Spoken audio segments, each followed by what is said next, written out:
Bom dia, sejam bem-vindas e bem-vindos a mais uma edição do MP Debate. O MP Debate de hoje traz a discussão da importância, nesse contexto de pandemia da Covid-19, do Poder Executivo e do Ministério Público direcionarem suas ações para a população idosa, sobretudo aqueles que vivem nas instituições de longa permanência para idosos, conhecidas como ILPIs, locais de residência coletiva, que têm se demonstrado ainda mais suscetíveis à proliferação do novo coronavírus. Para tratar desse assunto, contamos hoje com a presença da médica especialista em geriatria e gerontologia, referência técnica da Divisão de Atenção à Saúde do Idoso da Secretaria de Estado da Saúde do Paraná, doutora Adriane Miró Viana Benck Pereira. A Procuradora de Justiça e coordenadora do Centro de Apoio Operacional das Promotorias de Justiça das pessoas dos direitos do idoso e da pessoa com deficiência, doutora Rosana Peraldi Ververvanso, e da promotora de justiça, Melissa Cachone Rodrigues, que também atua no CAOP de defesa dos direitos do idoso e da pessoa com deficiência. Sejam todas muito bem-vindas.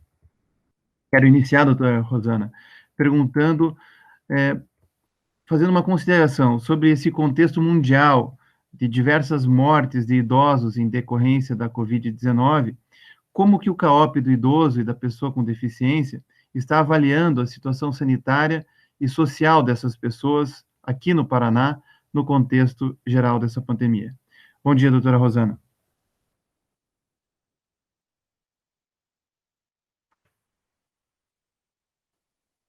O som, doutora Rosana. Bom dia a todos e a todas. Em primeiro lugar, doutor Cambi, quero agradecer à Escola Superior por propiciar esse momento nosso, virtual, que espero que seja bastante útil para quem está nos assistindo. Bom, no começo da pandemia, já veio a notícia, ou vieram notícias aterradoras de países da Europa, como Itália, Espanha, França, Inglaterra, e depois Canadá e Estados Unidos, mas muito drasticamente, inaugurando a tragédia, Milão, na Itália, em que houve o falecimento maciço de idosos, né? E também a Espanha, quando foram encontrados idosos sozinhos e mortos em seus leitos em LPIs, né? Sem cuidadores, porque tinham adoecido, porque tinham medo de contrair a doença. Uma tragédia humana impensável. A partir do choque desta situação, nós já começamos a nos preocupar muito intensamente aqui, porque percebemos que em LPIs que não estavam sendo visitadas, o vírus, muitas vezes, chegava via funcionários, porque são os que se deslocam. Então, aqui, nós começamos uma mobilização e um estudo. A doutora Adriane Miró, gentilmente, nos indicou uma literatura, inclusive do geriatra Edgar Nunes Moraes, que ensinou que a LPI é um cenário para uma tempestade perfeita. Por quê? Porque idosos fragilizados, com comorbidades, né, e ali o vírus encontra o espaço para uma disseminação muito rápida e uma mortalidade muito acentuada.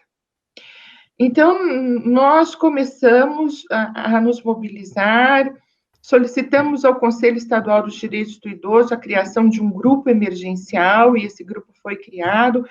Passamos a estudar e fazer interação interdisciplinares e entre organizações, para nos municiarmos de informação, de aprendizado e como poderíamos contribuir para evitar tragédias aqui. Então, no jornal É o País, veio uma notícia também horrorosa, né? Que diz que o mundo sacrificou seus idosos para proteger os seus hospitais. Então, muitos idosos não acessaram, não tiveram o direito de acessar hospitais para proteger esses hospitais para as demais idades, né? O que causou uma catástrofe horrível, naquela ideia excludente de que, bem, já estava no fim da vida, então ele pode ir, né? Pode ficar onde está para dar espaço para os produtivos. Uma coisa horrorosa, né? Então, nós vimos que este vírus iria chegar nas nossas ILPIs brasileiras pelos funcionários, já que desde o início foi vetada a visitação. E para isso, para evitar isso, é preciso um empenho de toda a sociedade. Quando o governo começou a fazer a flexibilização do comércio, isso foi aterrador para os nossos idosos, porque os cuidadores andam de ônibus, em ônibus lotados. Muitos desses cuidadores trabalham em turnos, em hospitais, e depois vão para as ILPIs, num segundo trabalho, levando o vírus do hospital para a ILPI. Então, tudo isso passou a ser debatido, e nós começamos a nos organizar. A doutora Melissa vai falar de todas as orientações que o CAOP passou para os promotores, e eu, mais tarde, vou falar também de todos os trabalhos que a gente desenvolveu nesse sentido de criarmos um espaço mais seguro para os nossos idosos. Como, por exemplo, nós colaboramos, como eu disse, no grupo emergencial do Conselho Estadual dos Direitos do Idoso, nós trabalhamos também com o Conselho Estadual, com o Conselho Municipal dos Direitos do Idoso, com a comissão externa da Câmara dos Deputados, a comissão externa da Covid. Nós trabalhamos também com a comissão permanente do idoso da Câmara dos Deputados. Participamos de uma frente nacional que discute os problemas do idoso. Estou na região sul, que abrange Paraná, Santa Catarina e Rio Grande do Sul. Então, enfim, nós fomos nos articulando, temos parceria com a CESA, inclusive o diálogo é constante, seja qual for o dia, final feriado, à noite. Temos também com a SEJUF, que é a Secretaria de Justiça e Família e Direitos Humanos, e tudo isso nessa perspectiva. Ainda mais preocupados estamos, e é importante os promotores de justiça com atribuição na área do idoso estarem bem coesos conosco, porque, infelizmente, a Organização Mundial de Saúde agora, recentemente, disse que o pior está por vir. Então, a preocupação com os nossos idosos em LPI é extraordinária. Obrigado, doutora Rosana. Melissa, não há dúvida que os idosos já eram um grupo vulnerável e com a pandemia essas vulnerabilidades ficaram ainda mais acentuadas. Como bem disse a doutora Rosana, é preciso aprender com o cenário internacional, as diversas mortes que ocorreram a partir da Europa, principalmente. Então, nesse sentido, eu pergunto, qual é esse olhar que o Ministério Público tem que ter em relação, principalmente, às instituições de longa permanência e o que fazer para evitar uma tragédia ainda maior? Bom dia. Bom dia, doutor Cambi, bom dia, doutora Rosana, doutora Adriane. É um prazer para nós do Centro de Apoio estarmos aqui e participar desse MP Debate com a escola, que tem produzido tão bons debates, tão boas lives. A gente fica muito orgulhoso da escola superior que tem no Ministério Público. Obrigada pelo espaço para tratar desse assunto. A doutora Adriane também tem sido referência, não só para a CESA, né, mas para o Brasil todo, e nós temos aqui também a oportunidade de pegar um pouquinho da experiência dela, e a doutora Rosana dispensa apresentações, é o nosso norte aqui na área do idoso e da pessoa com deficiência. É uma alegria estar aqui falando nesse momento. é uma alegria num momento triste, né, Cambi? Porque, como a doutora Rosana disse, nós estamos tendo, na verdade, a oportunidade ainda de aprender muito com o que aconteceu nos outros países. Nós estamos tendo uma chance que outros tantos países não tiveram. Então, nós temos a oportunidade de olhar para o que está acontecendo lá fora, para o que aconteceu, como as coisas se desenvolveram, e fazer melhores escolhas, melhores opções, de acordo com a experiência que já se experimentou em outros lugares, obviamente observando as diferenças de cada local. Então, eu acho que o que a gente tem que fazer é seguir olhando para tirar as boas lições, né? Para que a gente não perca essa oportunidade de ter tido, de alguma forma, essa pandemia num momento, aspas, privilegiado. Isso pode fazer com que, olhando para as lições alheias, a gente tenha caminhos mais assertivos. Para se ter uma noção, documento agora de 29, nós estamos no dia 1º, dia 29 de junho, a Sociedade Brasileira de Geriatria e Gerontologia, editou um documento reforçando a necessidade de continuarem suspensas as visitas nas ILPIs. E nesse documento, um dos fundamentos que eles dão é justamente o que aconteceu nos outros países. É ruim ficar falando números, mas vejam só, como são percentuais, fica fácil de perceber. De todos os idosos que faleceram, eu vou falar quantos idosos quantas pessoas eram idosos de LPIs. Então, desses países, de todas as pessoas que vieram a óbito, X% eram idosos em LPIs. Não eram nem idosos, eram idosos que estavam dentro de instituições. Olha, na Austrália, 31% de todos que faleceram eram idosos em instituições. Na Alemanha, 39%, na França, 49%, na Bélgica, 64%, no Canadá, 85%. Essas porcentagens, vejam que a gente saiu ali de 30%, 39%, 40%, 50%, 85%. Todas as pessoas que faleceram, ou seja, chegaram no pior estágio que a doença pode levar, estavam em instituições. Nos Estados Unidos, foi 45%. Mas falando de um país daquele tamanho de população, isso significa mais de 50 mil mortes.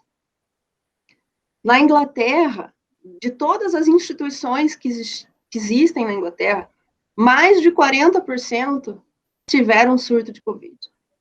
Então, aqui nós demos exemplos de países com IDH melhor que o nosso, em tese, né, todos mais desenvolvidos que o nosso, com potencial econômico maior que o nosso, muitas vezes, e com instituições, às vezes, até muito mais estruturadas que a nossa. Então, é isso que sempre trouxe, e a doutora Rosana sempre foi um carro-chefe nisso.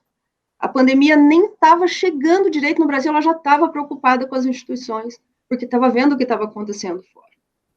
E nas últimas semanas, então isso foi o que aconteceu fora, essa é a lição que a gente já tira de fora. Nas últimas semanas, a gente já foi percebendo que isso começou a bater a porta das instituições do Paraná. A gente já tem casos de Covid em Curitiba, em Colombo, em Almirante, em Campo Largo, em Clevelândia, em Londrina. A Covid entrou nas instituições.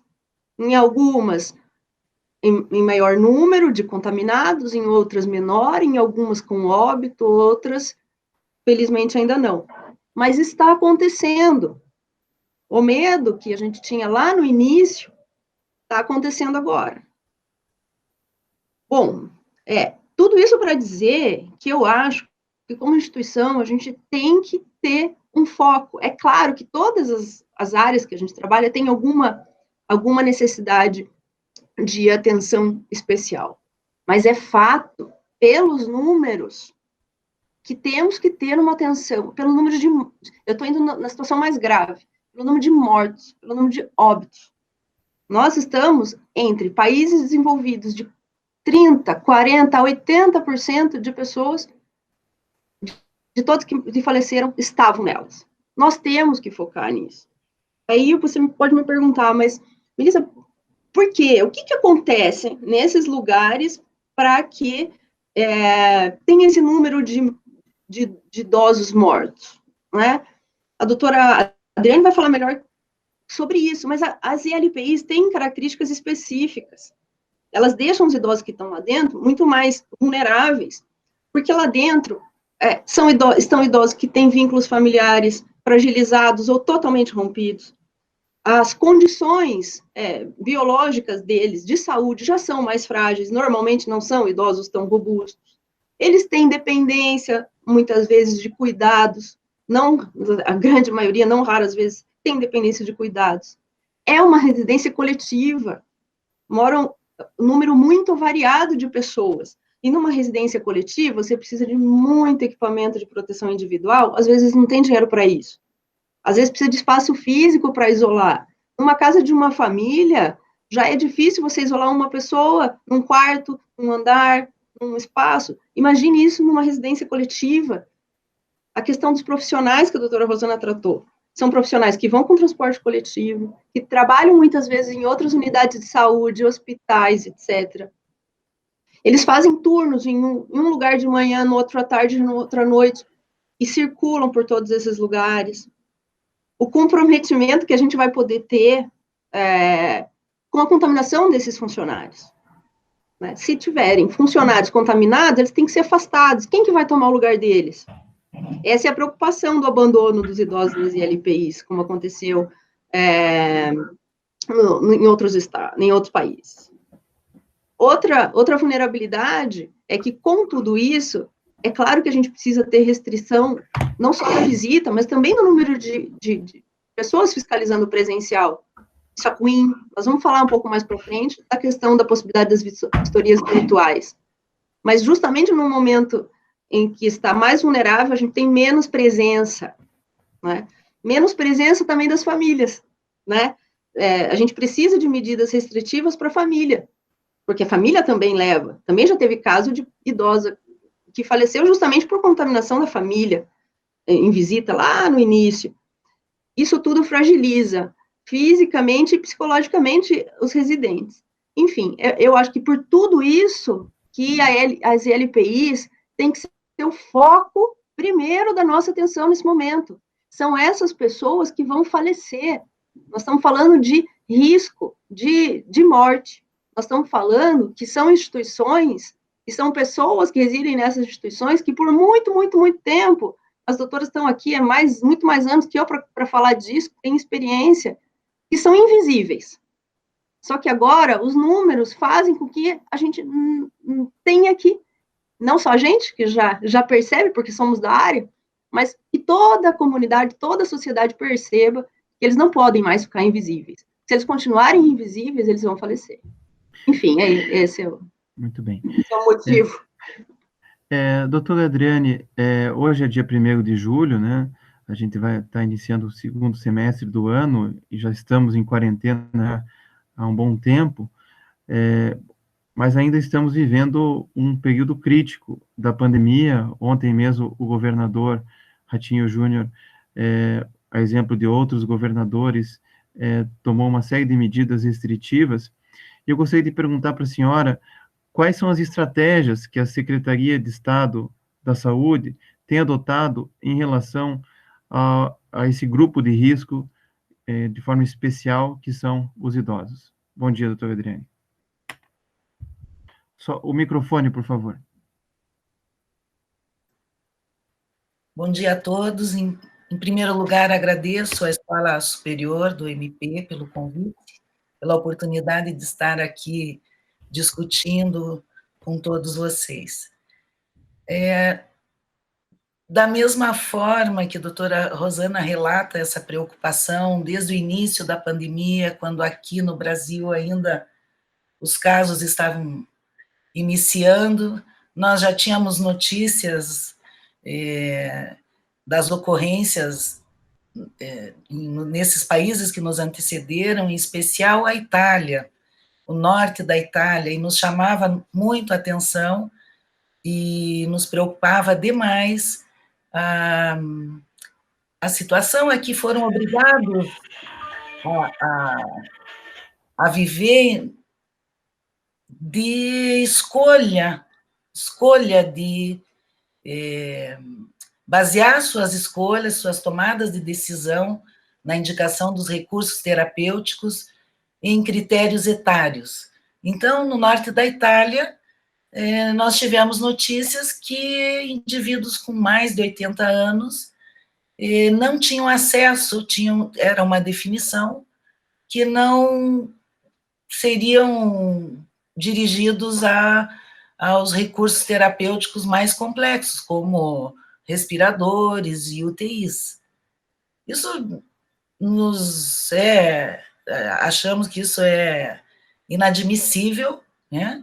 Nós jamais devemos decidir por qualquer conduta terapêutica baseada simplesmente no fator idade, né? Porque os idosos são é um segmento extremamente heterogêneo, extremamente diferente um do outro, e a idade, sem dúvida, é um item que contribui para uma maior vulnerabilidade, mas está entre os menos importantes, né? Então, essa tomada de decisão baseada na idade nos assustou muito, nos preocupou demais. Esse já é uma preocupação dentro da CESA, dentro da nossa divisão, nas estratégias que adotamos no cuidado habitual dos idosos, antes mesmo da pandemia, que é exatamente a classificação, né, a caracterização desse idoso de acordo com vários aspectos, mas especialmente de acordo com a sua funcionalidade, quer dizer, com aquilo que ele é capaz de executar e de fazer, e com sua autonomia, aquilo que ele é capaz, as decisões que ele é capaz de tomar. Então, junto com o professor Edgar Nunes de Moraes, que é nossa referência, nosso consultor técnico através do Conselho Nacional dos Secretários de Saúde, já trabalhamos junto há muitos anos. Então, nós, e com todo um grupo, nós desenhamos uma estratégia e um modelo de cuidado, né, que seja capaz de identificar exatamente as características de cada idoso que está sendo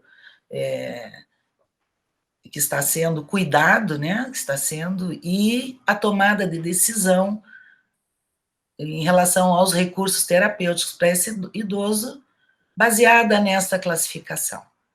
Tá? Por exemplo, vou dar um exemplo, um idoso, nós podemos ter idosos com a mesma idade, indivíduos com a mesma idade, e essa idade pode ser avançada, vamos dizer que tenha 80, 85 anos, e que seja um idoso completamente saudável. O único fator que ele teria de um risco aumentado seria a idade. Ao passo que nós podemos ter indivíduos aos 60, 65, ou idosos mais jovens, enfim, com condições de saúde muito precárias já, dependentes de cuidado, completamente dependentes, como a gente conhece tantos casos. Então, jamais a idade pode ser um critério de escolha. Essa foi nossa primeira preocupação com idosos de maneira geral, não apenas dentro das instituições de longa permanência. Mas essa também é uma preocupação dentro das instituições de longa permanência. Isso equivale a dizer assim, nós precisamos oferecer o cuidado certo, né? Nós precisamos oferecer o cuidado que cada um necessite. Mesmo que dentro desse tipo de avaliação a gente possa determinar que o cuidado certo para aquele indivíduo é o cuidado paliativo.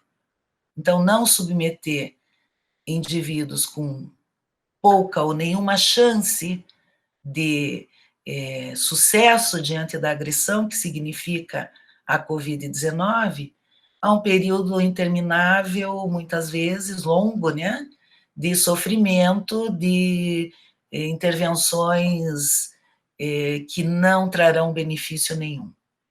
Ao passo que, quando nesse momento esse indivíduo precisa do cuidado paliativo, não precisa de abandono, precisa do cuidado paliativo, né?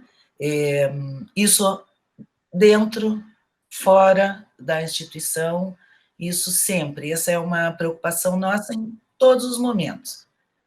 Por outro lado, aquele que tem condições deve ter todos os recursos independentes da sua idade. Nós temos visto isso, né, nos números do Paraná, a grande, imensa maioria de casos é de indivíduos mais jovens, de casos notificados, mas quando vamos olhar os óbitos são principalmente em torno de 70% dos óbitos são de idosos. E de idosos, quando vamos analisar as diferentes faixas etárias, nós vemos que após os 80 anos, o nosso óbito com idade mais avançada foi de 105 anos. Mas acima dos 80 anos, nós observamos que em torno de 30%, 40% dos idosos que adoeceram, que foram notificados, eles foram a óbito.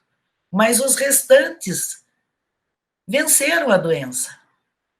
Então, idade não significa que não há condições de vencer a doença.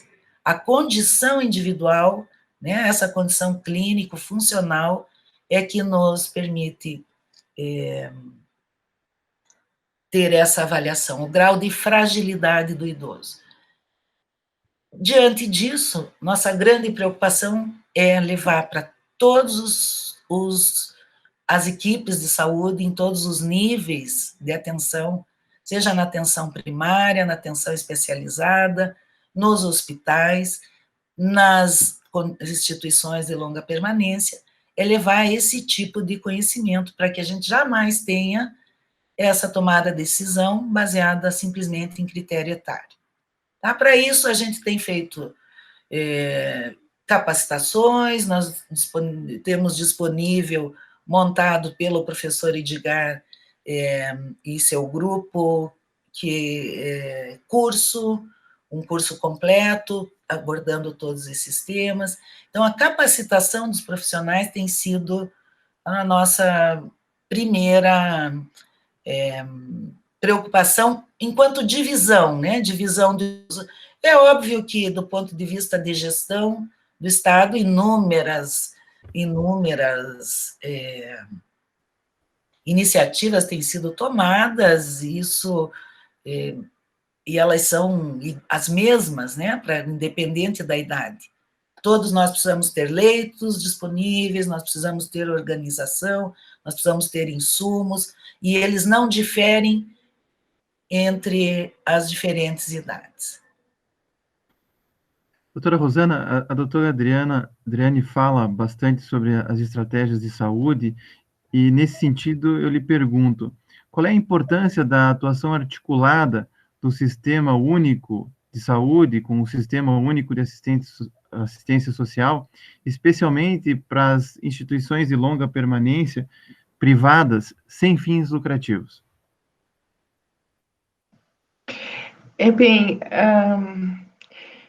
É inacreditável, né, como um organismo microscópico, um vírus, tenha exposto de uma forma tão intensa as nossas fragilidades, né? A questão da desigualdade social, a questão de falta de moradia digna,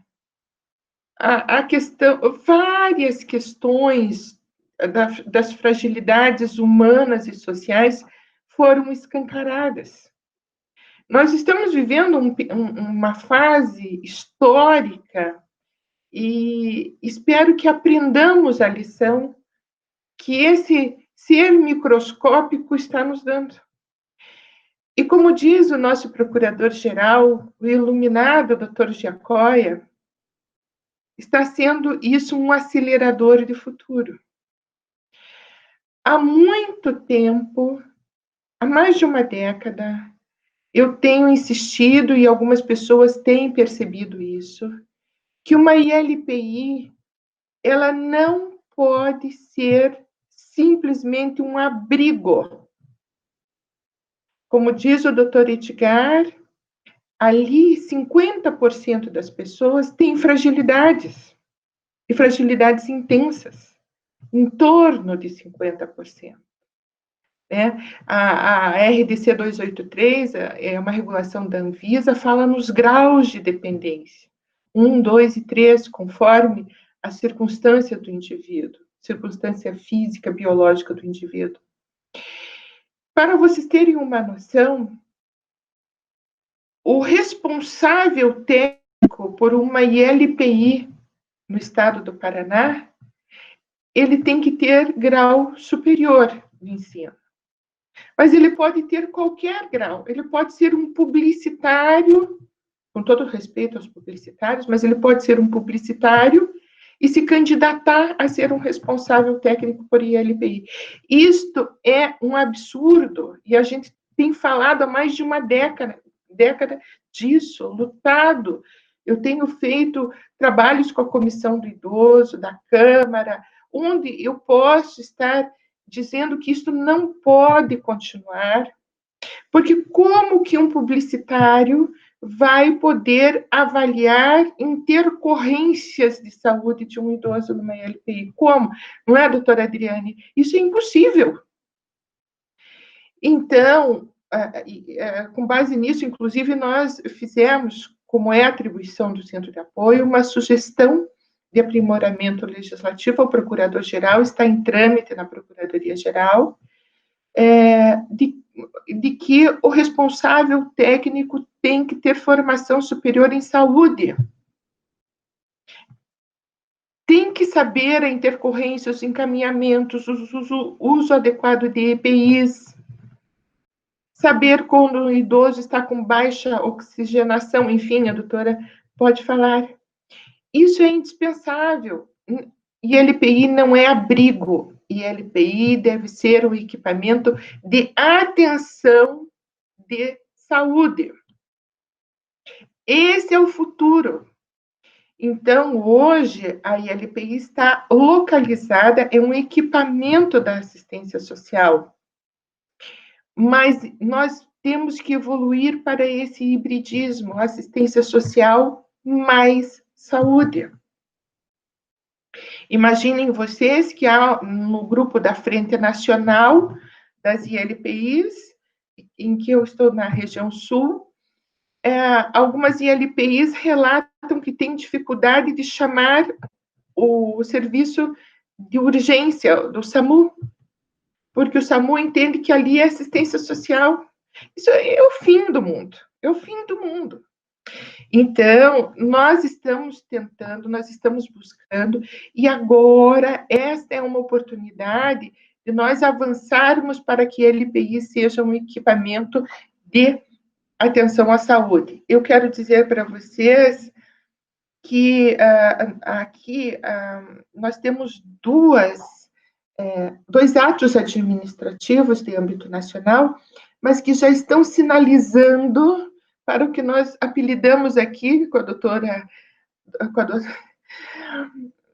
Adriane de o casamento de SUS e SUAS, que é a nota técnica do Ministério da Saúde 2320 e a portaria 65 da Assistência Social, da Secretaria Nacional de Assistência Social, que já fala na interação, fala em sinergia de saúde e assistência social. Nós estamos vendo aqui brotar este futuro do qual nós necessitamos.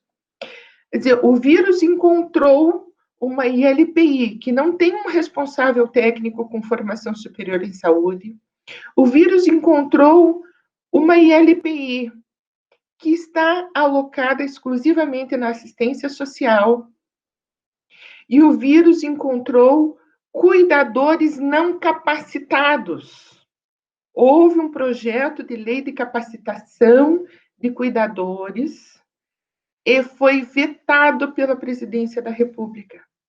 Nossos cuidadores de ILPIs não têm capacitação suficiente. É um cenário, como diz o doutor Edgar, para a tempestade perfeita, para o caos, e nós não podemos mais conviver com isso. Então, vamos avançar para o RT, o responsável técnico qualificado, vamos avançar e tentar, sim, juntos, com todas as articulações que o Ministério Público tem nessa área, vamos avançar para uma ILPI híbrida, né, para o bem dos nossos idosos, né? Eu queria dizer que também nós temos uma articulação muito forte agora, muito interessante com o CAOP Saúde, com o Dr. Marco Antônio Teixeira e sua equipe. Temos também debatido bastante essas questões. Então, esse fortalecimento também interno é importante na luta. Bem, eu só quero aproveitar a oportunidade, falando de LPI aqui, para dizer da edição da lei número 10.018, desculpe, 14.018, de 2020, é de 2 dias atrás, que fala no auxílio financeiro para ILPIs, inclusive com fins lucrativos, mas que tenham necessidade para a compra de EPIs, de medicamentos, etc. e tal. Então, isso é importante, essa informação é importante para os promotores de justiça, porque as ILPIs das suas comarcas vão receber auxílio. Nós tínhamos, quando a deputada Leandre, da Comissão do Idoso, nos pediu sugestões em relação a esta lei, ao projeto de lei, nós fizemos inserir pontos ali, mas que infelizmente foram vetados. Um deles era de que a instituição tinha que ter inscrição no Conselho Municipal do Idoso, como determina o Estatuto do Idoso. E esse ponto foi vetado. Então, atenção, promotores de justiça, colegas, fiquem atentos, porque até mesmo ILPIs clandestinas vão poder receber auxílio financeiro.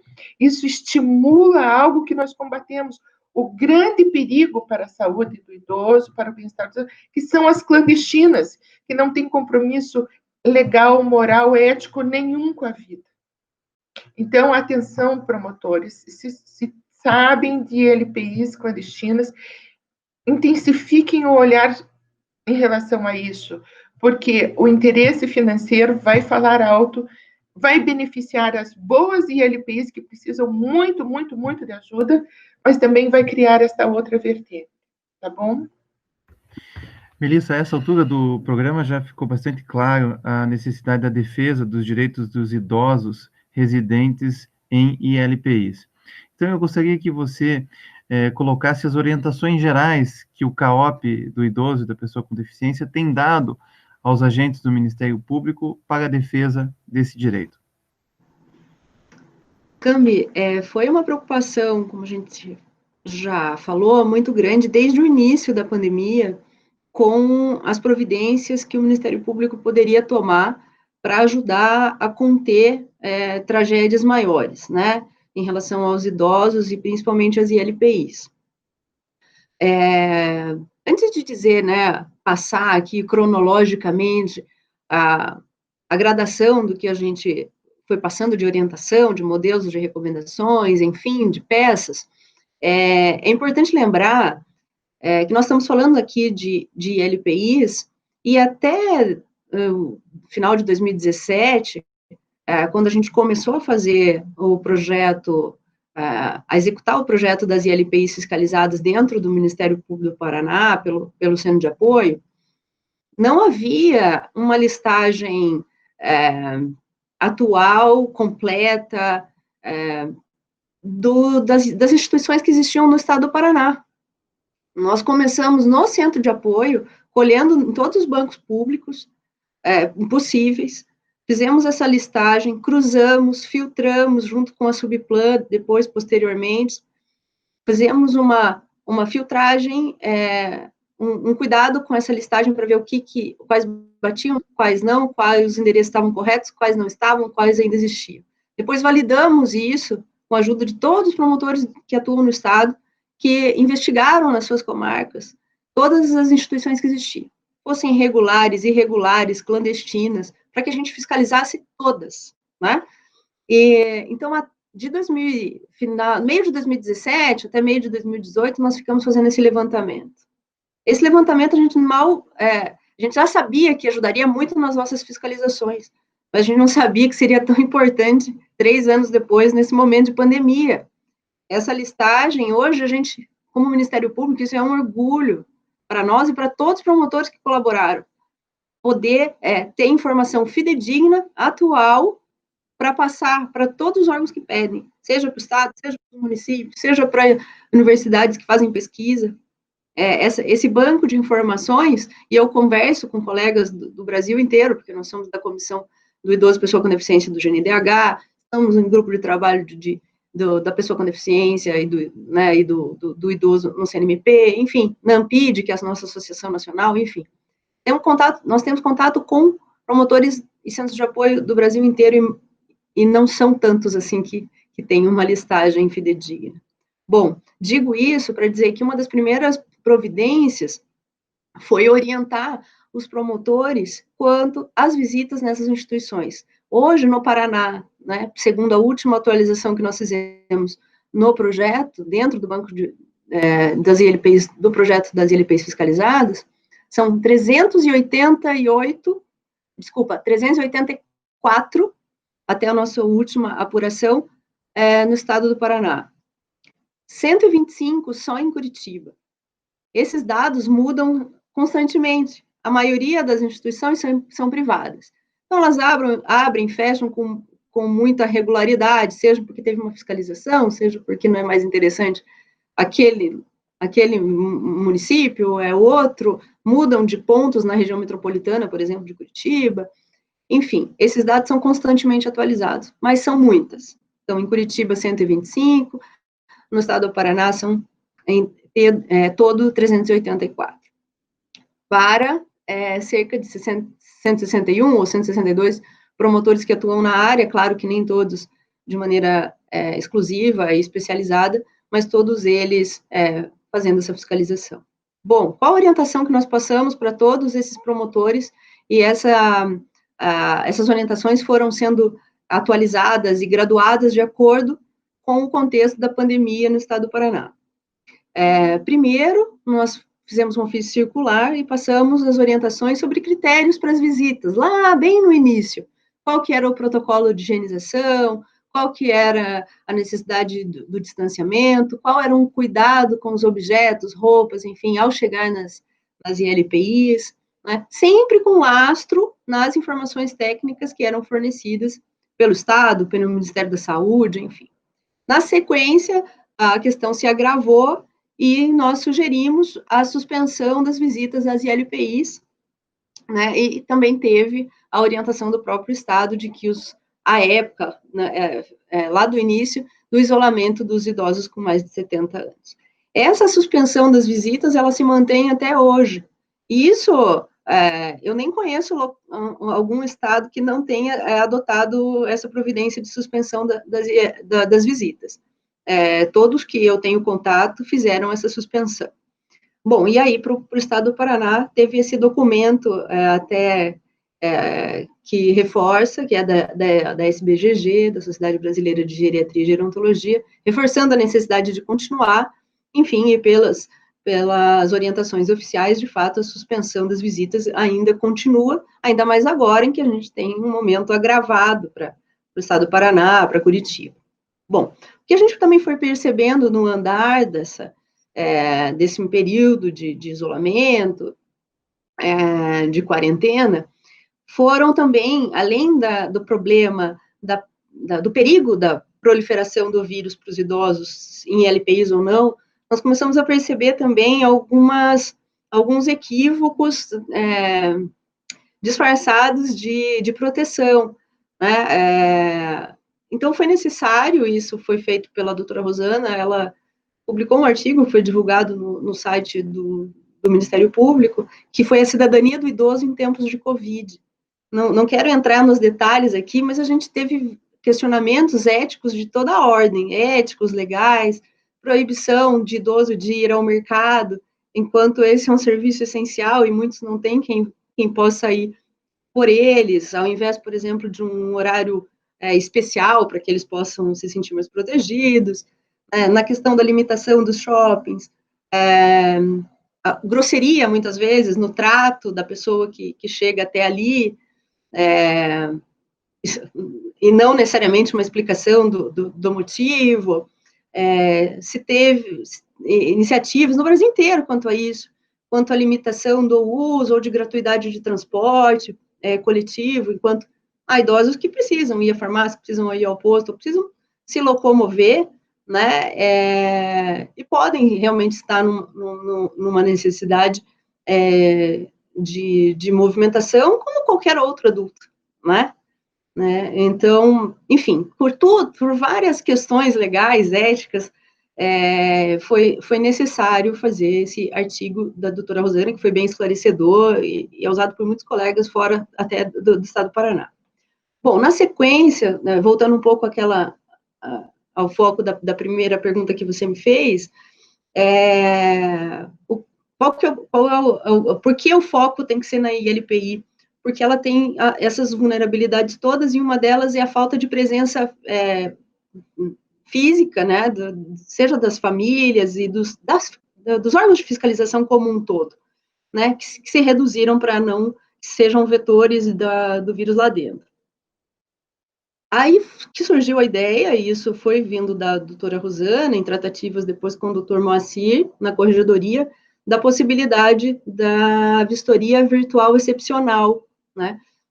Em regra, né, há um dever funcional dos promotores, há uma resolução do CNMP sobre isso, que o promotor de justiça tem que uma vez ao ano, ao menos uma vez ao ano, fazer a fiscalização presencial nas instituições.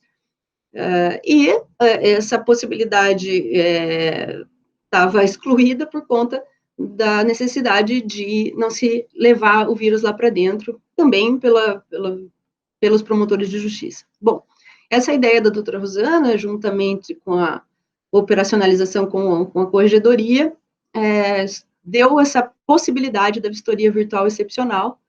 Depois, até no decorrer do tempo, o próprio CNMP possibilitou isso, mas até o ofício circular que foi publicado pelo MP do Paraná foi anterior a isso, então nós instituímos a possibilidade da vistoria virtual excepcional antes mesmo do próprio CNMP. Então, os promotores, não quero também me alongar nisso, mas os promotores têm a possibilidade de fazer essa vistoria. Nós temos um ofício circular também do Centro de Apoio, com pontos de sugestão, né? O foco não é o relatório, o foco não é o cumprimento de um formulário completo, como a gente tem quando em situações normais, né? Nós disponibilizamos formulário eletrônico e tal. Não é o preenchimento desse formulário completo, é a verificação das condições das instituições da melhor maneira possível, via eletrônica, via virtual, para que o Ministério Público esteja presente nessas instituições nesse momento que elas estão precisando tanto. Bom, essa fiscalização, ela pode ser olhar para tantos aspectos gerais que a RDC dirige, mas especialmente também as questões ligadas à pandemia, como é que está a questão da saúde dos idosos, como é que estão os EPIs, como é que está sendo feito o protocolo de higienização, se eles estão tendo alguma dificuldade, enfim.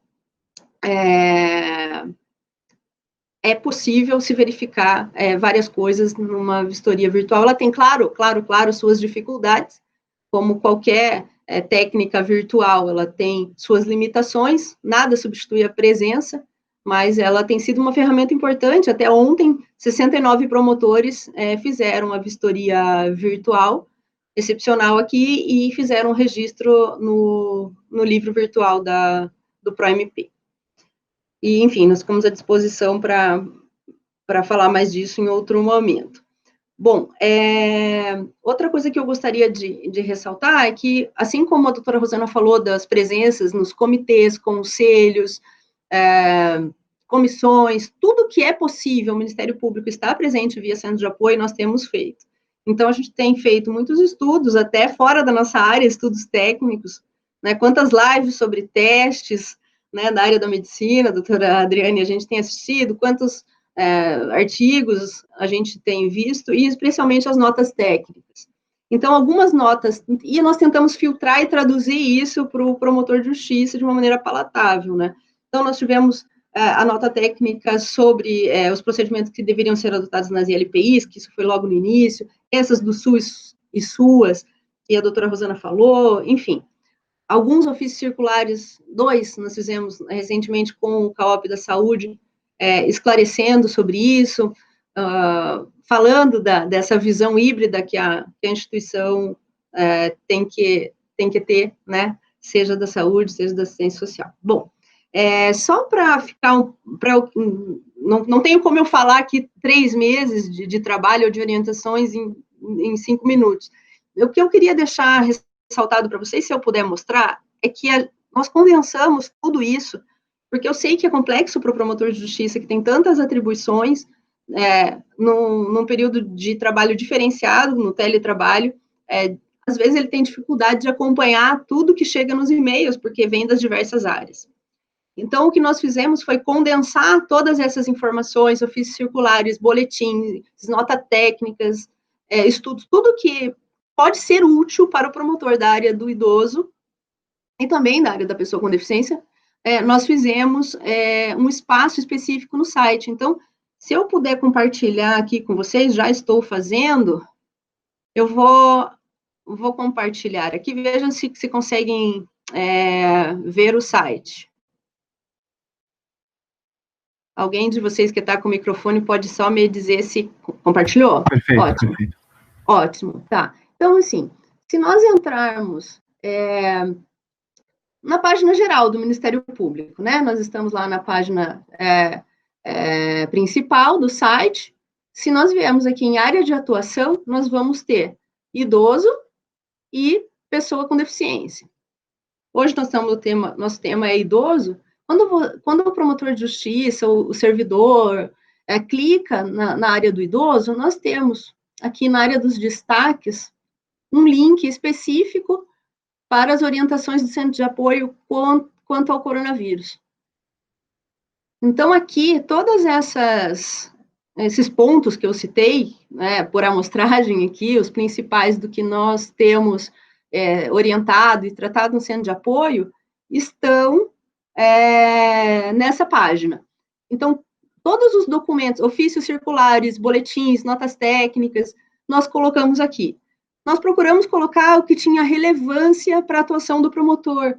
Também não adianta colocar um sem número aqui de materiais ou documentos que ele não tivesse condições de ler nesse momento, ou que não pudesse ser útil para a atuação. Então, nós fizemos uma condensação aqui, né, de uma compilação dos principais documentos. Então, eu sei que existe alguma orientação, eu ouvi a doutora Rosana falar alguma coisa, eu ouvi a Melissa falar alguma coisa, que existe algo sobre isso. Eu não sei onde está, lógico, dá para fazer essa busca pelo e-mail do nosso MP, que a busca do Gmail é ótima, mas aqui nós temos de uma maneira mais organizada e cronológica para que o promotor de justiça possa fazer uso das ferramentas que nós disponibilizamos. Então, aqui tem, desde o início da pandemia até hoje, cronologicamente, todos os documentos e boletins que foram publicados, editados pelo centro de apoio, seja isoladamente ou em ofícios circulares conjuntos. E, por último, eu queria dizer, também não é foco aqui, mas é possível para os promotores que estão assistindo, que são da pessoa com deficiência, existe a mesma aba, só que daí focado nos direitos da pessoa com deficiência. Seria motivo para outra live, para outra conversa, mas a gente também tem que pensar que as pessoas com deficiência também estão sofrendo bastante nesse ponto, porque imagine como ser cego, tendo que tocar nas coisas para se locomover, para ter noção espacial, e esse local poder ser um foco de contaminação. Imagine o que é ser um cadeirante, muitas vezes, e precisar de apoio dos outros e ter que manter distanciamento.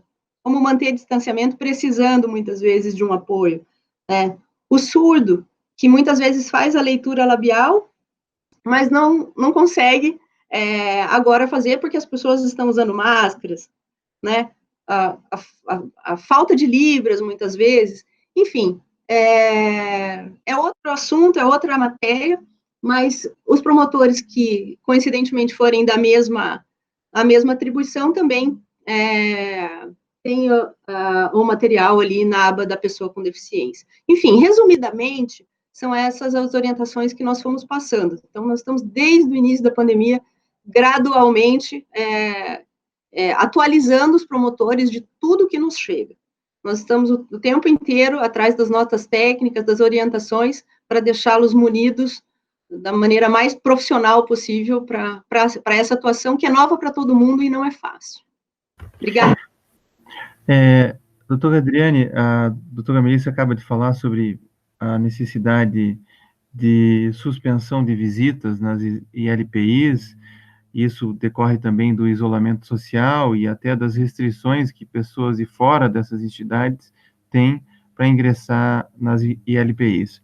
Então, eu pergunto para a senhora, como que estão sendo operacionalizadas as admissões de novos residentes nessas instituições? A senhora está sem microfone, querida. Outra vez sem microfone. Os novos residentes, eles devem permanecer isolados por 14 dias na instituição, porque eles podem ser portadores, mesmo que assintomáticos, do vírus e ser uma forma de introdução desse vírus na instituição. Então, a recomendação é que permaneçam eventuais novos residentes por 14 dias em isolamento dentro da instituição, ou, quando houver a possibilidade, poderiam ser testados, tá? Mas isso não está no protocolo, no nosso protocolo. Existe também uma questão, esse teste deveria ser repetido, tá? Após 24 horas, e para então que ele pudesse ser liberado. Mas a previsão nos protocolos nacionais aí e a orientação da CESA prevê esse isolamento por 14 dias. E não é só dos novos residentes. Idosos que, por exemplo, tenham sido internados por outros motivos, por outro motivo qualquer, do que além da Covid, no retorno do hospital, ele deve permanecer por 14 dias em isolamento também, porque existe esse risco da contaminação pelo vírus.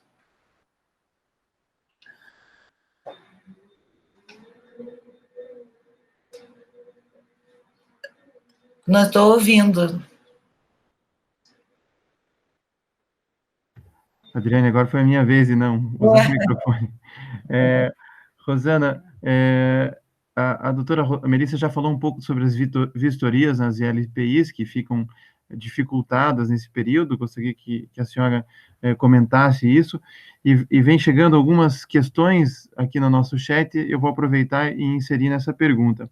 O Roberto Luiz Fonseca Freitas, que é um engenheiro de segurança do CAOP, do idoso e da pessoa com deficiência, diz a necessidade das vigilâncias sanitárias serem mais rigorosas na liberação e fiscalização das edificações, das LPIs, porque tem uma série de questões técnicas e urbanísticas que não estão sendo atendidas.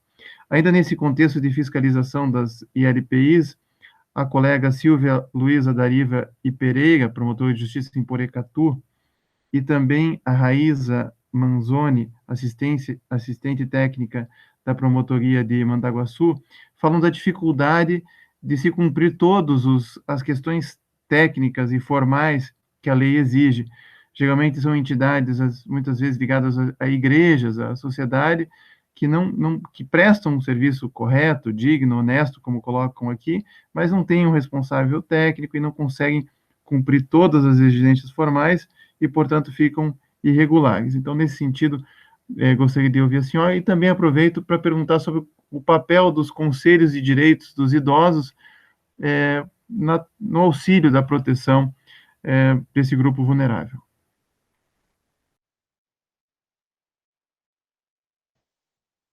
Muito bem. Então, veja, nós temos que separar as exigências legais e normativas, resoluções, recomendações, de um período sem pandemia e com pandemia, né? Então, veja, a RDC 283 da Anvisa regula todas as questões que deve ter uma ILPI para ser adequada. O Estatuto do Idoso também regula vários aspectos para a regularidade de uma instituição. O Roberto, engenheiro do CAOP, competentíssimo, tem toda a razão na questão de, digamos assim, não haver cumprimento de todas as normativas, e creio eu, ele está falando especificamente da acessibilidade. Evidentemente, a acessibilidade é fundamental para o idoso, né, que já pode apresentar dificuldade de locomoção, a risco de quedas, etc. e tal. É indispensável que uma ILPI apresente acessibilidade. Veja, nós ainda estamos descartando, vamos abstrair, não estamos em pandemia, tá? Nós estamos ainda num modelo assistencialista, em que uma ILPI é um abrigo. Muita gente diz, não, é só a casa do idoso. Não é só a casa do idoso. Porque ali é uma moradia coletiva, com possibilidade de transmissão de moléstias, com possibilidade de intercorrências e com indivíduos, às vezes, muito frágeis. Então, eu sei quando a Raíssa fala, quando a doutora Silvia fala que é difícil o cumprimento de todos os requisitos. Mas nós temos que rumar para esse futuro. Nós temos que ter firmeza na exigência do cumprimento de todos os requisitos, porque eles dão dignidade ao idoso, dão segurança, dão proteção à saúde e à vida. Vejam, hoje os municípios, e já fazendo o engate com a tua questão dos conselhos municipais, eles são extraordinariamente importantes, eles são formuladores e fiscalizadores de políticas públicas. E agora, e isso é importante que os promotores de justiça atentem para o bom funcionamento dos conselhos, porque eles também têm fundos. Se eles têm fundos, as entidades podem apresentar projetos e captar recursos nesses fundos para a adaptação de suas necessidades, da acessibilidade, né, de uma sala específica. Inclusive, agora, essa lei que eu falei, a 14.018, destina recursos, inclusive, para as ILPIs fazerem salas ou quartos, dependências para isolamento. Então, veja, é difícil? Mas tem solução? Tem. É importante exigir tudo? É importante. O Ministério Público tem que ser firme nisso. Porque, por exemplo, se abre mão da acessibilidade, pode estar impedindo um idoso de ir tomar o sol, de fazer as atividades coletivas de recreação, de cultura. Pode estar confinando e deprimindo aquele sujeito, que não vai ver graça em viver e vai ter uma vida mais curta, sim.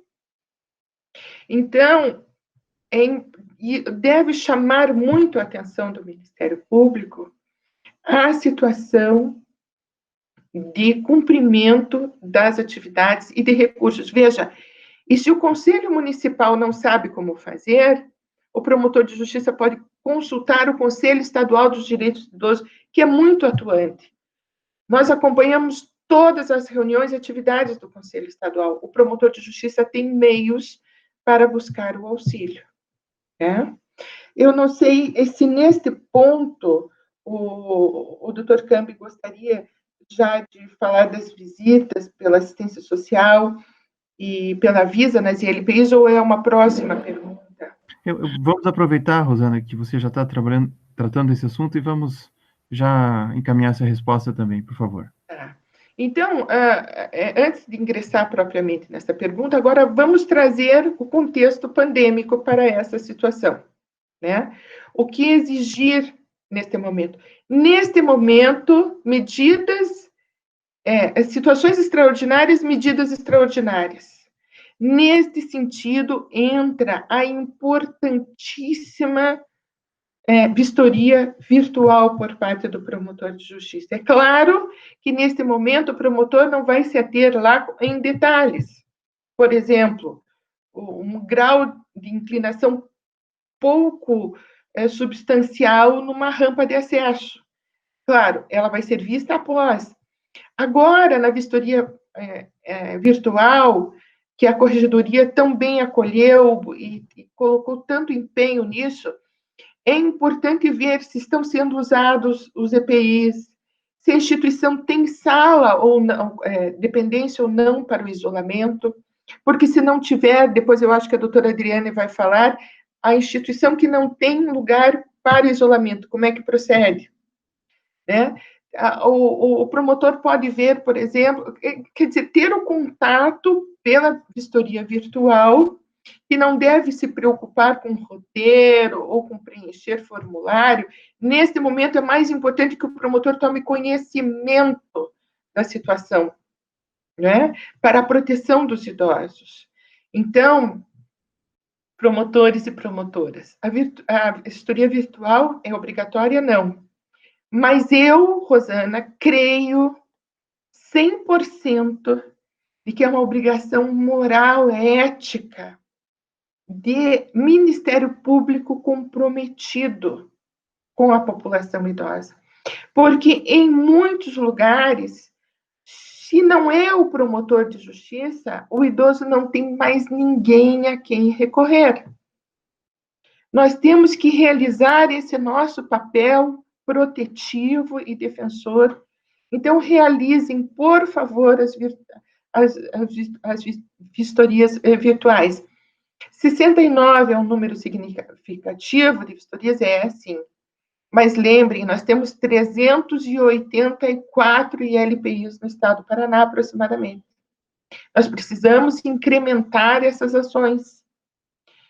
Bem, dito isso, eu queria voltar também mais um pouquinho e dizer que o projeto ILPIs fiscalizadas tem ali uma idealizadora, uma organizadora eficiente e comprometida, a doutora Melissa Cachone Rodrigues, essa extraordinária promotora de justiça, com comprometimento, dedicação, e uma coisa que eu não tenho muito, organização, concebeu e fez essa estrutura. E eu acho que é o primeiro Ministério Público do Paraná que tem esse nível de organização. Inclusive, nós fornecemos para a Sejuf, o nosso banco de dados, para que eles fizessem políticas públicas de distribuição de EPIs. Então, temos este ponto nosso a favor. Parabéns, doutora Melissa.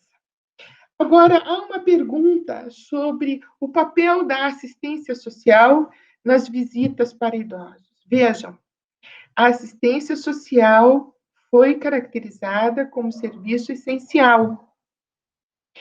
Tem as limitações para o serviço social? Tem, porque funcionários com risco, etc. Mas as questões de urgência precisam ser atendidas pela assistência social. Algumas estavam recusando, e daí é importante a intervenção do MP, e nós temos lá a portaria 54 de 2020, está no site do CAOP, da Secretaria Nacional de Assistência Social. Eu repito, a portaria 5420. ela organiza esse serviço da assistência social, de modo que, resumidamente, o serviço tem que ter continuidade. Então, um idoso que está em casa, mas que está sendo vítima de maus tratos, de abuso, etc., a assistência social tem que presencialmente atender essa situação, claro, tomando os cuidados e proteções devidas todos. Quanto à vigilância sanitária, a visita da vigilância sanitária, nós percebemos, especialmente em Curitiba, que há uma certa resistência, uma dubiedade quanto à atuação da vigilância sanitária em fiscalizar as ILPIs. Então, mas nós estamos numa emergência sanitária. Como que a vigilância sanitária vai se abster de fiscalizar nesse contexto? Não é possível. As promotorias de justiça de Curitiba ofertaram uma recomendação administrativa, eu acho que isso nós vamos colocar no nosso site, de que haja, sim, a fiscalização, com ênfase, neste momento, para as questões sanitárias, para a pandemia, né? Nós temos um código sanitário estadual, também os promotores podem verificar os códigos sanitários municipais da essencialidade da atuação da vigilância sanitária. Então, nós temos aqui a dizer que também o promotor de justiça, se numa vistoria virtual detecta que há um grande risco para a vida das pessoas, também terá que fazer a vistoria pessoal presencialmente, chamando a vigilância sanitária, chamando o Conselho Municipal do Idoso. Nas emergências, sim, temos que atuar presencialmente. Então, aí sempre nós dizemos, procure-nos. Se tem que fazer uma visita presencial, nós buscamos as informações médicas, sanitárias, de como realizar essa atividade sem risco para o promotor e equipe, para os idosos, né? Então, também nesse aspecto, eu acho que é importante que a doutora Adriane aborde a questão da testagem que vai ser feita nos idosos, como Curitiba está fazendo e como o Paraná fará a testagem, nós temos novidades boas nesse sentido. Também é um aspecto ali da saúde estar presente, da vigilância sanitária verificar todas as condições, é uma oportunidade. A testagem é uma oportunidade de contato com a ILPI. É isso. Muito obrigado, doutora Rosana. Nós vamos caminhando agora para o final do programa, mas vamos aproveitar que estamos com a doutora Adriane aqui, uma médica especialista em idoso, e para tratar de questões práticas, mais práticas aqui. Doutora Adriane, quais são os maiores fatores de riscos nessas ILPIs? Como colocou a doutora Rosana, a importância da ampla testagem para idosos e profissionais que ali trabalham, quais as providências que devem ser tomadas diante da constatação de sintomas de profissionais e de idosos, ou ainda diante de uma testagem positiva de um idoso ou de um profissional. Aproveito ainda para trazer uma pergunta da Noeli Svoboda, que é psicóloga do CAEX, se há alguma orientação em relação à saúde mental do idoso nas ILPIs. Doutora Adriana. Em primeiro lugar, respondendo sobre quais fatores, quais são os fatores de risco, né? Doutora Melissa e doutora Rosana já abordaram alguns deles, né? E principal risco nessas instituições é a própria condição de saúde do idoso, né?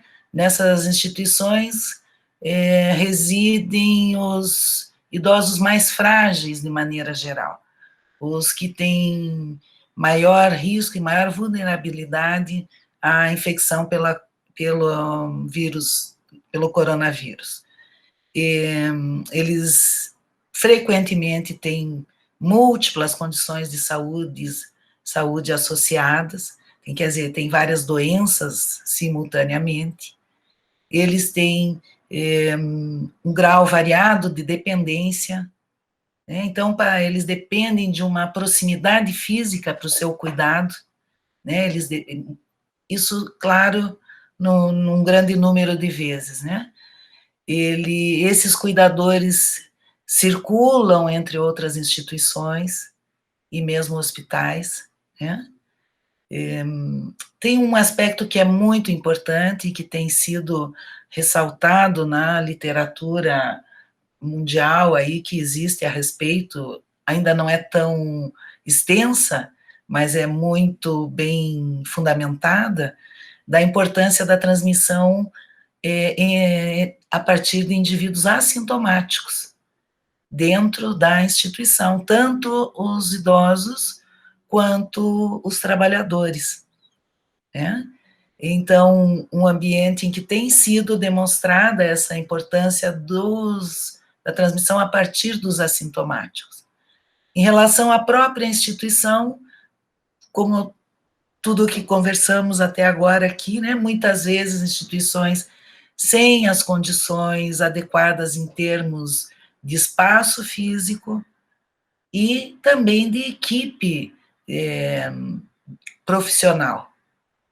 Como a doutora Rosana salientou, embora seja uma instituição residencial, ali estão os idosos mais frágeis, mais vulneráveis, e que precisam, com problemas de saúde múltiplos, que precisam de cuidado de saúde, não só do cuidado, precisam do olhar da saúde.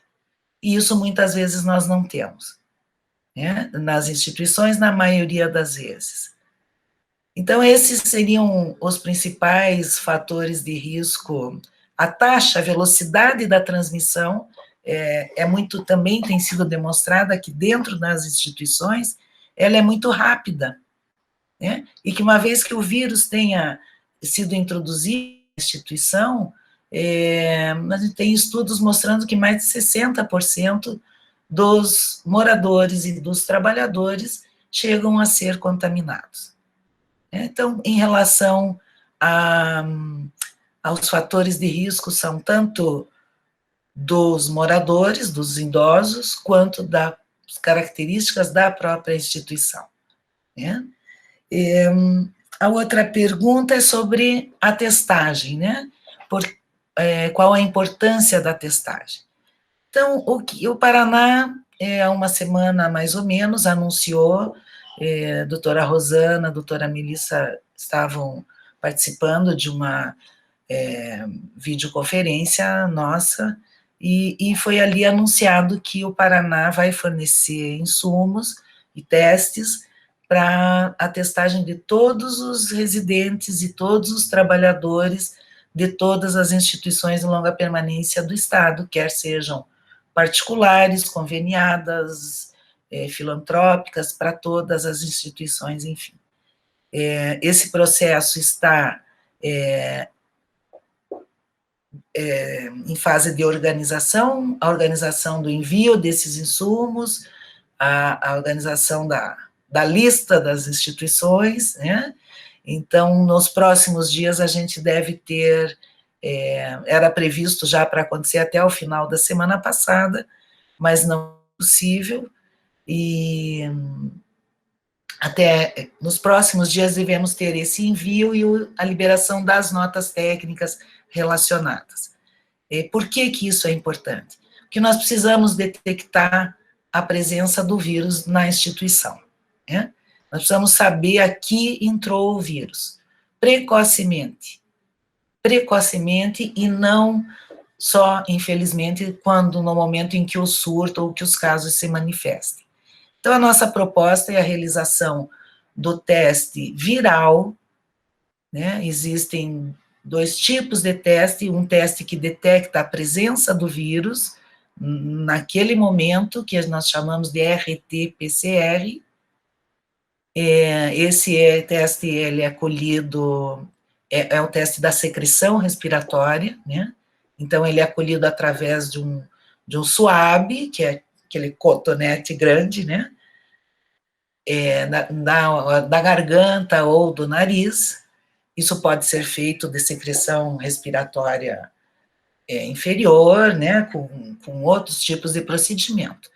Mas, então, este teste, que é o RT-PCR, colhido pelo SWAB, detecta a existência, detecta a presença do vírus naquele indivíduo, tá? O outro tipo de teste, que são os testes imunológicos, também chamados testes rápidos, eles detectam a existência de anticorpos já. Quer dizer, eles nos dizem assim, este indivíduo teve contato com o vírus.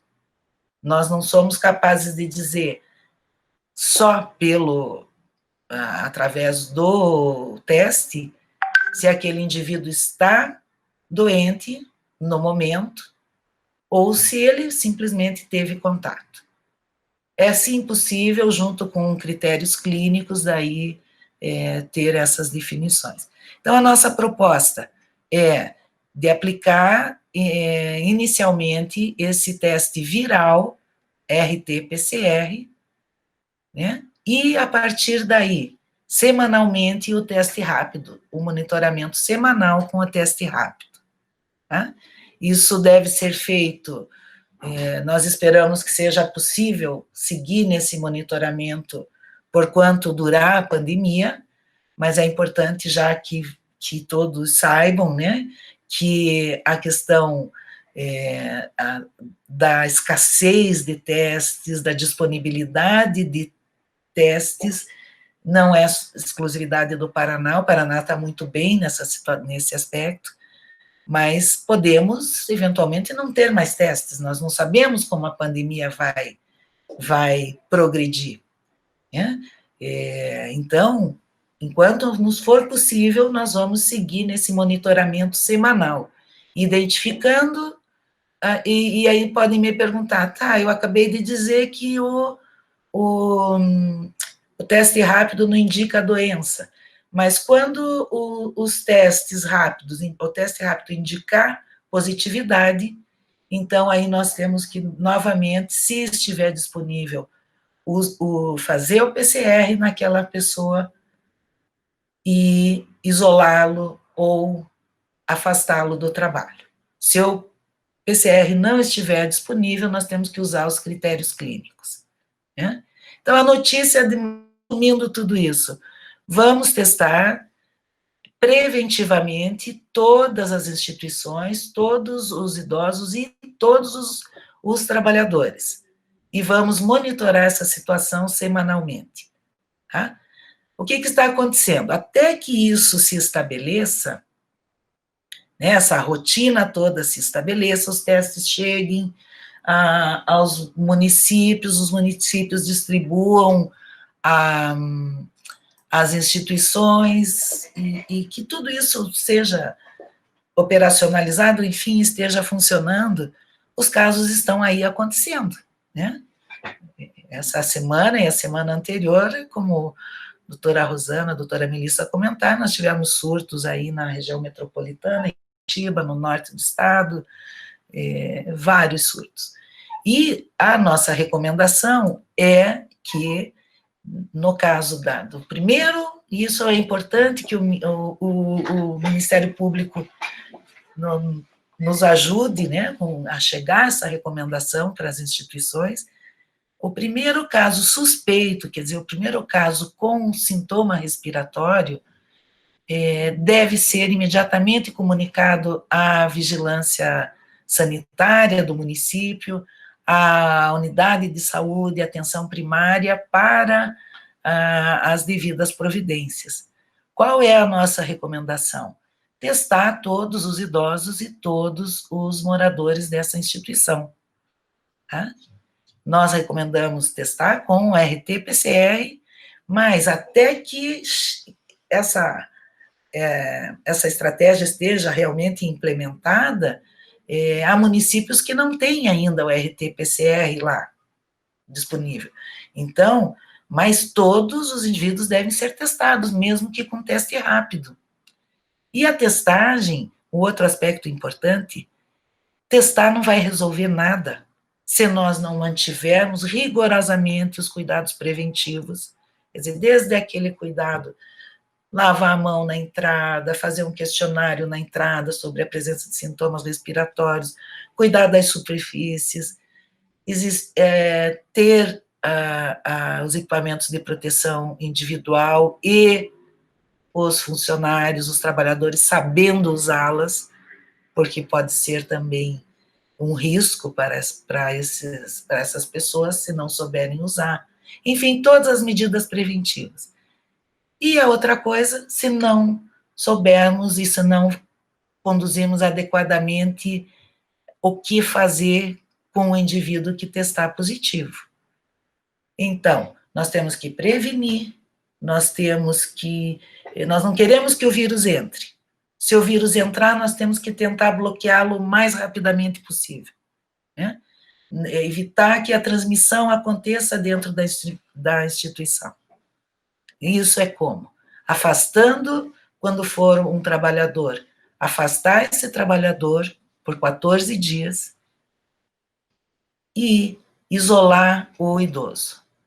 Se a instituição, a nossa recomendação, e essa recomendação está fundamentada nas recomendações do Ministério da Saúde, nota técnica número 9, se a instituição não tiver condições adequadas para isolamento, e a gente fala aqui tanto de condições físicas, espaço físico, quanto de equipe capaz de monitorar adequadamente um idoso que seja positivo, né? Com todo esse grau de fragilidade e risco de instabilização, que é muito grande, diante de uma agressão mínima que seja. Então, se não houver essas condições, esse idoso deve ser transferido para um serviço de saúde que deve ser designado pelo município. Essa, em resumo, é a recomendação que vai constar nessa nota, mas que nós já estamos tentando, apesar da nota ainda não ter sido liberada, porque, como eu expliquei, vai ser liberada junto com os insumos, junto com os kits de teste, junto com a chegada nos municípios, nós já estamos aplicando nesses surtos que têm surgido, orientando a vigilância, orientando. Uma coisa importante para ressaltar, que essas orientações são diferentes das orientações para a população geral. Por exemplo, considera-se surto quando se tem a partir de 3 casos. Nós não podemos agir assim numa instituição de longa permanência. Nós precisamos, no primeiro caso, considerar que isso é um surto. No primeiro caso, isso é um surto, porque nós temos ali a população mais vulnerável, a que mais complica e a que mais morre. E a gente sabe disso, né? E a transmissão é muito rápida e todos esses elementos. Então, primeiro caso, temos que agir como surto. Tudo isso é uma mudança a partir, como a gente tem, nós estamos aprendendo todos os dias com essa pandemia, que nós temos que agir, e temos que agir de acordo com como as coisas estão acontecendo, e modificando conceitos, e atualizando, e aproveitando essa experiência que, infelizmente, os países que nos antecederam, né, na pandemia nos trazem. Eu não sei se eu respondi todas as perguntas. Tem a pergunta aqui da saúde mental, que surgiu uma pergunta aqui da Noeli a respeito se há alguma estratégia em relação à saúde mental dos idosos que estão nas instituições. As recomendações são para que se procure manter o contato com as famílias através dos meios possíveis, né, que seriam os meios digitais, uma vez que é necessária, infelizmente, a restrição de visitas, nesse momento em especial, nesse momento de agravamento da pandemia, né, de aumento muito importante do número de casos. Então, existe também a recomendação de evitar reduzir as atividades coletivas, né, São todas medidas que acabam contribuindo para um agravamento, né, dessa questão da saúde mental, se não for muito bem lidada, né, com isso. Os idosos têm que ser conscientizados sobre o que está acontecendo, né, eles têm que saber o que está acontecendo, não podem ser tratados de maneira infantil, simplesmente para que eles não sintam que estão sendo penalizados. Não, você vai ficar dentro do quarto, e agora? Não, agora acabou aqui a fisioterapia em grupo. Não, eles têm que entender o que está acontecendo, por que isso está acontecendo, e que trata-se de proteção. Isso é uma proteção, isso é uma preocupação de quem lida com essa população, para que ele passe por tudo isso, por essa pandemia. Então, acho que esse aspecto é muito importante que possa ser demonstrado aos idosos, que todas essas restrições resultam de uma grande preocupação com o bem-estar deles, né? Bem, antes de fazer a última pergunta para a doutora Melissa, doutora Adriane, vou aproveitar porque a gente lê muito na imprensa mortes acontecendo nas ILPIs, né? Pergunto se a CESA, a Secretaria de Saúde, está fazendo algum monitoramento em relação aos dados da Covid nessas instituições. Então, esse é um esforço muito grande, né, que a gente tem desenvolvido aí, inclusive junto com a doutora Rosana, a doutora Melissa, a doutora Mariana, que estão constantemente nos trazendo informações e nós levando informações, ainda de uma maneira informal, né, doutora Rosana? Assim, ainda não temos esse grupo formalizado, mas há várias iniciativas na CESA tentando chegar a essas informações. Uma delas é a inclusão. A CESA tem um sistema de notificação de casos, que se chama Notifica Covid-19, tá? Que é um sistema desenvolvido pela própria secretaria, que alimenta o sistema nacional, que é o ESUS, que é o Sistema de Notificação de Casos. Ali nós conseguimos introduzir um campo que não existia, que indica que aquela notificação se trata de um indivíduo institucionalizado, e através de um outro campo que é institucionalizado, se trata de uma LPI, ou de uma casa-lar, um presídio, várias instituições classificadas aí. No entanto, já percebemos de início que só esse acréscimo não resultou em grande coisa. Nós conseguimos saber, é de instituição, mas e aí? Qual é a instituição? Então, está sendo aprimorado, está sendo todo atualizado esse sistema, o Notifica Covid-19, e com isso nós teremos a inclusão de mais um campo para a identificação de qual instituição está tendo aquele caso notificado, né? A gente está aguardando ansiosamente que isso fique finalizado e que a gente possa, a cada dia, abrir lá e olhar, olha, notificado de um caso aqui, e essa notificação é caso suspeito ou caso confirmado. Olha, aqui um caso suspeito lá em tal instituição, e que a gente possa... Uma coisa importante é ressaltar que a fiscalização, a atividade toda de apoio à instituição é de responsabilidade do município, né? E assim também o município tem autonomia para aceitar ou não e implantar ou não as nossas recomendações, né?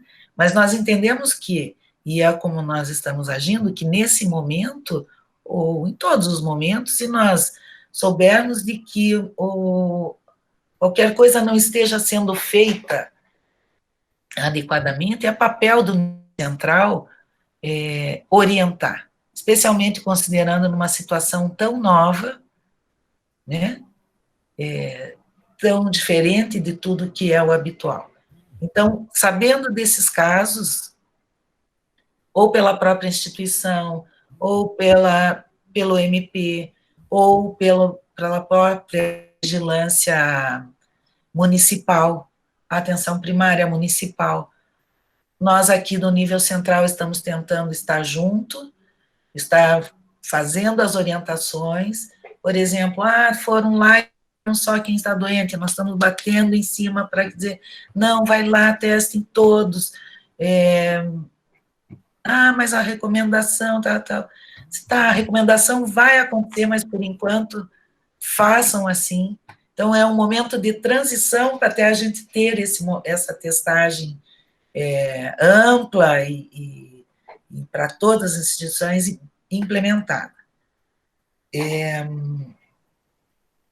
Foi formado um grupo, doutora Rosana, acho que ainda não tive a oportunidade de comentar, foi formado um grupo sob o controle da vigilância sanitária, um grupo de profissionais da CESA que vai tratar exclusivamente com a identificação e a busca dos surtos.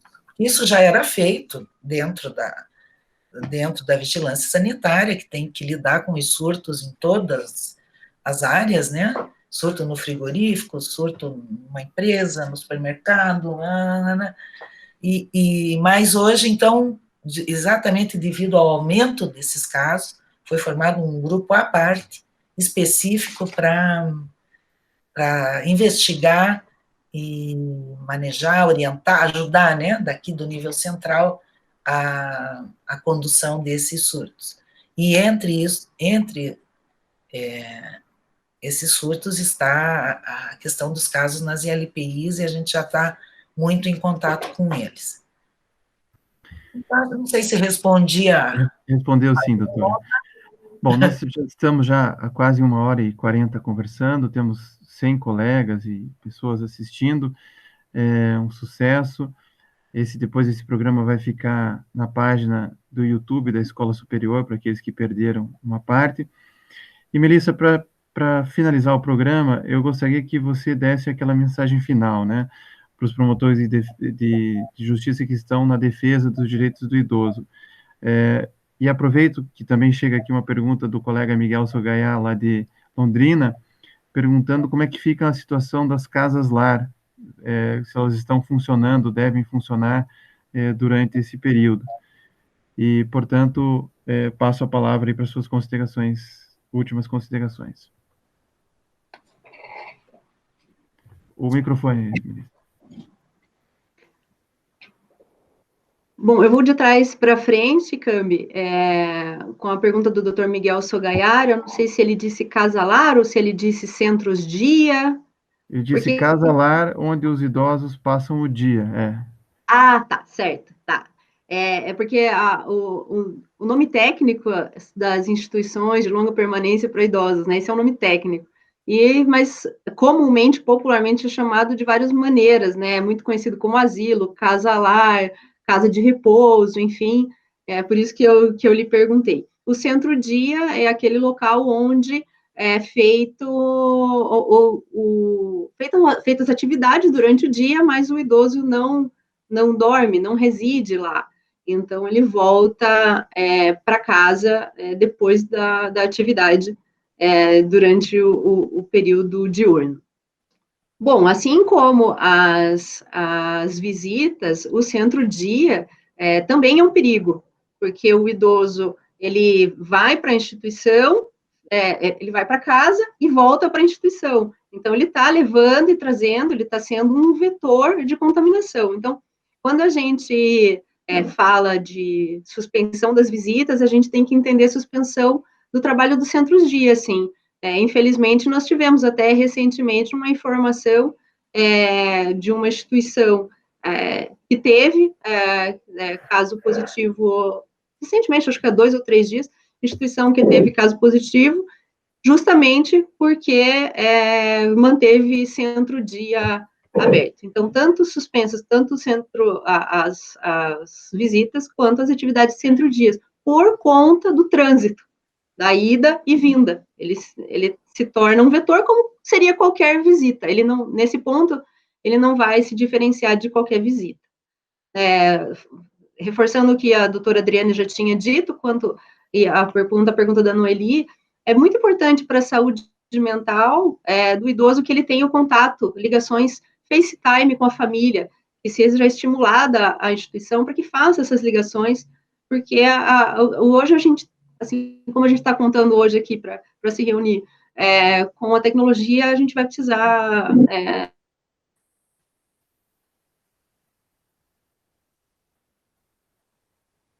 idosos em geral, na verdade, até para nós que não estamos, né, dentro das instituições. Bom, e aí, indo para a sua primeira pergunta, né, eu disse que é de trás para frente, então, indo à sua primeira pergunta, a legislação já dizia que o idoso tinha que ser tratado de maneira prioritária, né? Isso já está na nossa legislação, só que agora isso está potencializado. Nós não estamos só num grupo de pessoas que tem que ter prioridade, é um grupo de pessoas que está em risco, é um grupo que está em risco de morte séria, principalmente esses que estão nas instituições. Então, a tua pergunta é, qual que seria o foco, que tivesse que dar uma última palavra, um foco para o promotor de justiça, né? São tantas atribuições, mesmo da área do idoso, são tantas coisas, no que o promotor, qual a sugestão do que o promotor focar, né? Como os idosos das ILPIs são vulneráveis, não só pela idade, mas por todas aquelas fragilidades que nós tratamos,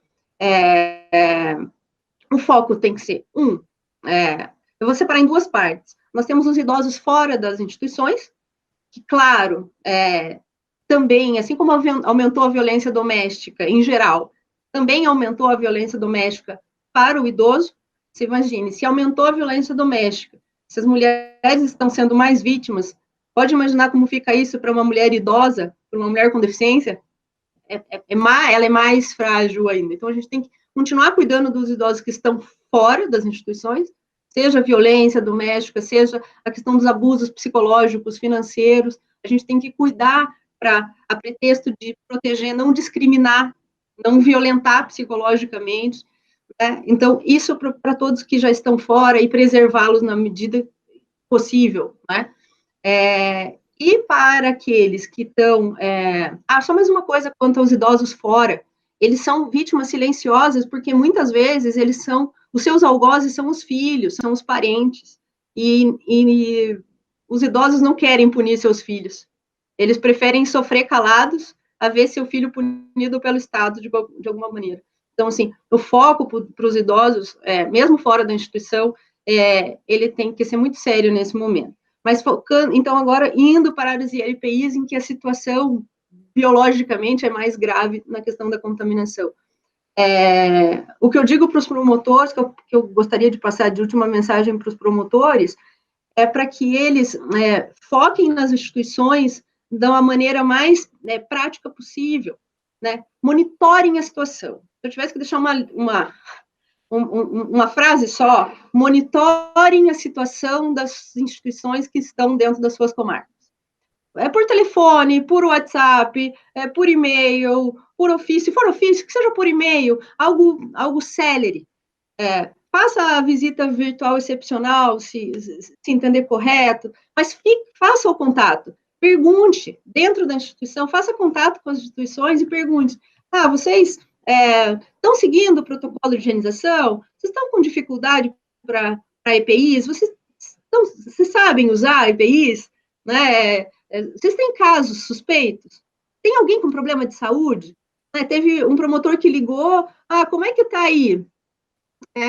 Não, tá tudo bem. Daí, no outro dia, como é que tá aí? Tem uns 5 ali, estão meio gripados. Não tem que estão meio gripados hoje. No momento de pandemia, isso tem que acender um alerta para, de repente, pedir testes para essas pessoas, né?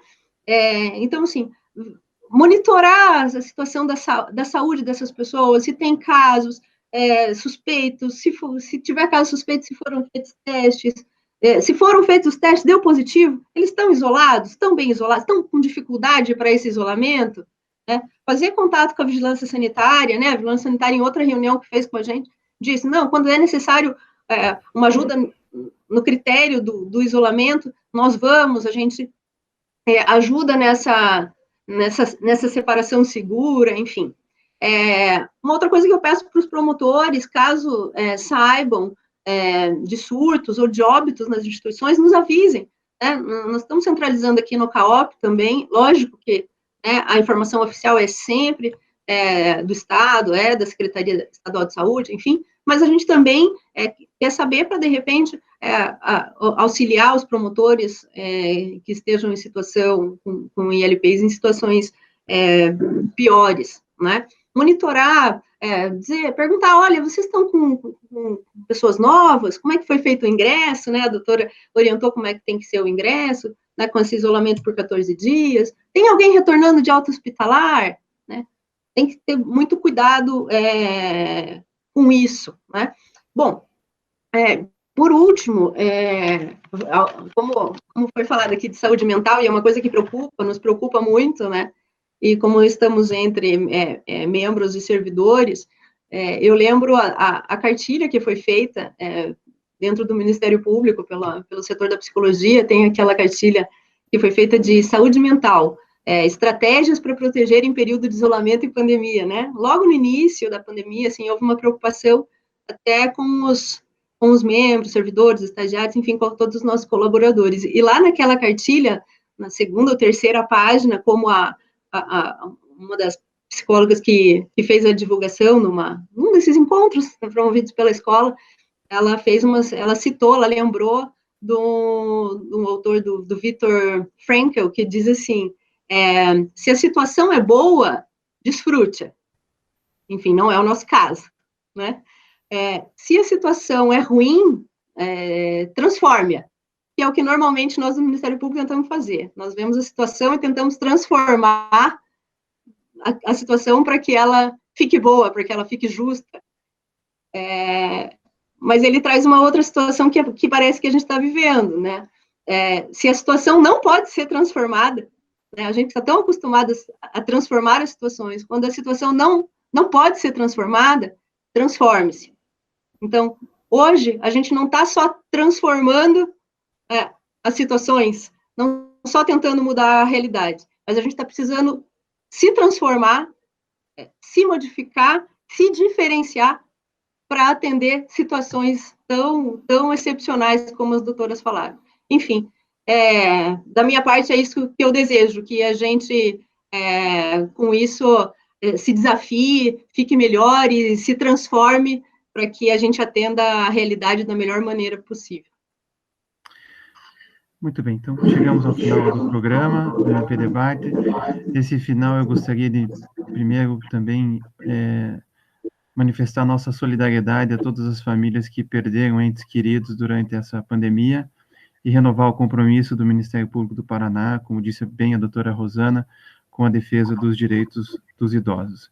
Quero, portanto, agradecer a participação da médica, doutora Adriane Miró Viana Benck Pereira, da Procuradora de Justiça, Rosana Beraldi Bervervanço, e da Promotora de Justiça, Melissa Cachone Rodrigues. E convidar você que nos acompanha para que se inscreva no canal do YouTube da Escola Superior do Ministério Público para ficar por dentro das nossas novidades. Obrigado pela companhia e até o próximo. Tchau, tchau.